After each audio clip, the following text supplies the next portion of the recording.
It was quite moving going over to Sandhi Vihara this morning to drop off a fire hose box and some 4x4s and seeing the fire hydrant already in place and that trench having been filled in at the end there, and just a feeling or an energy that was obvious there of people, whoever worked on that project, having put their heart into it, and that just creates quite a good feeling.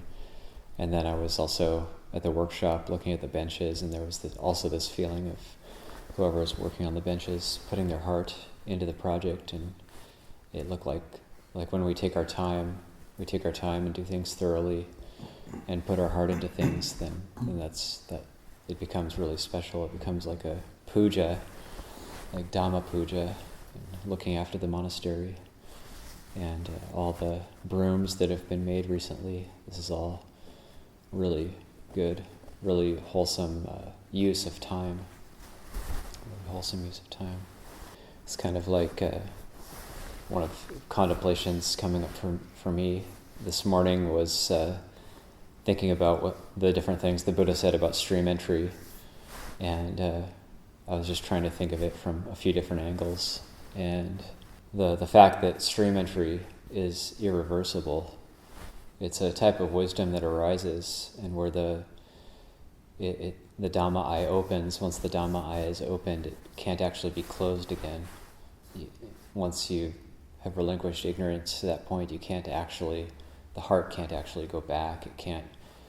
Once you realize what you've been eating is poisonous, you can't even force yourself to eat it anymore. So, also in that sense, that I think that kind of what the Buddha's talking about is once we start to see clearly, then we really put our full heart into everything we do, and we do it with clear seeing and with really wholesome energy. And the type of doubt that falls away too at stream entry, like the Buddha describes it in two different ways. One way he describes it is there's no more doubt about the truth of Buddha Dhamma Sangha, or the efficacy of and the power of Buddha Dhamma Sangha. But there's also the doubt that falls away in terms of knowing what is wholesome and unwholesome, or skillful and unskillful, so one is no longer perplexed by what is a skillful or unskillful state. Another thing that was coming to mind, I guess, was staying within an urge for everybody as samanas, as practitioners. We stay within our ancestral grounds, and the Buddha talked about that as the 4 foundations of mindfulness.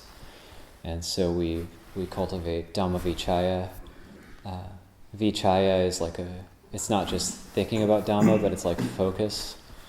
So like a focus on Dhamma, or putting Dhamma to the forefront. And this is in opposition to Loka Vichaya, which would be like focus on the world, or putting the world at the forefront, or hoping for some sort of good situation in the world to arise.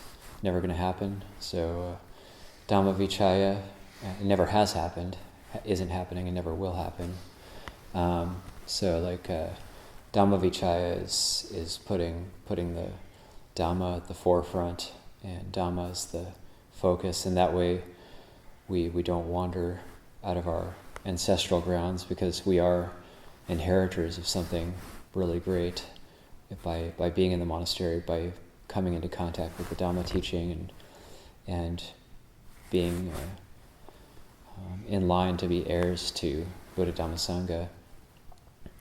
And it's important to remember that, because there's not much time in a human life to practice these things. And if we don't practice now, and we don't take the opportunity now every day to just put our full heart into things and to really cultivate Dhamma Vichaya and really practice, then we might lose the opportunity. And if we lose the opportunity, we might not get another chance.